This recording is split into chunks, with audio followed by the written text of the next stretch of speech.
folks, Rene here once again from Revv Evolution. We're here at the White Monkey with my bro Haslee, and today he's going to teach me, or teach us basically, how to make a latte heart. Alright Haslee, take it away man bro. So what do you do first? What do you do? Alright, so normally what we have to do is we have coffee first. So take an espresso.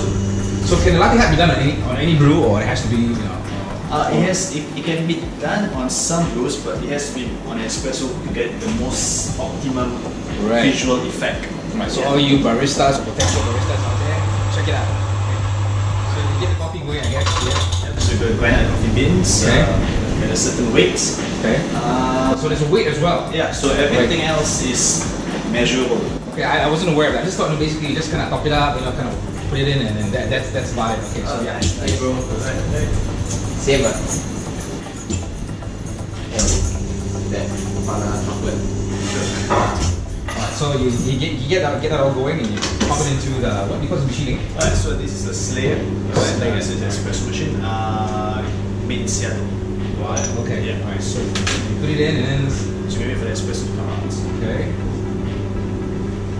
So usually how long does the process usually take? Normally it takes you at least 1 minute. About a minute. Alright. Yeah. So it takes about a minute to get done. So all the espresso is dripping down.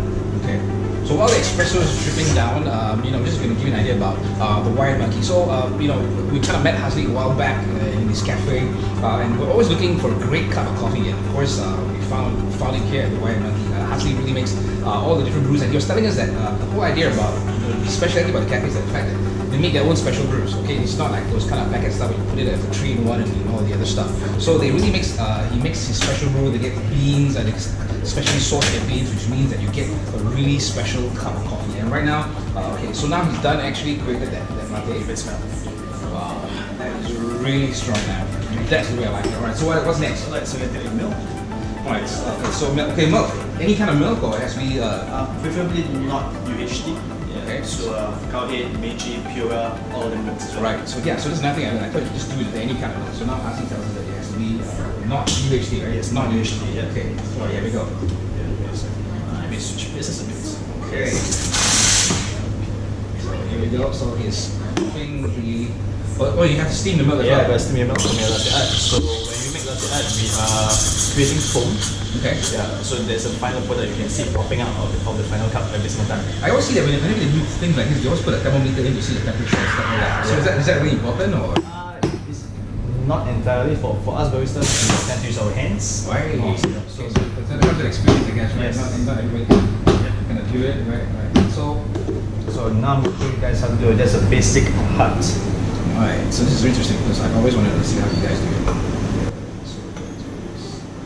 So kind of move it around. Yep, swirl it up, make it like imagine you're stirring a spoon. Right, okay, cool.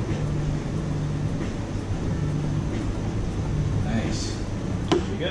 Wow, And okay. that's the final. Right, so that's how, my friends, you do a latte art. Okay, once again, Haslee, thank you so much. Appreciate it, bro. No and problem. we'll catch you soon once again right here at the White Monkey. And of course, I'm Rene here from Revv Evolution.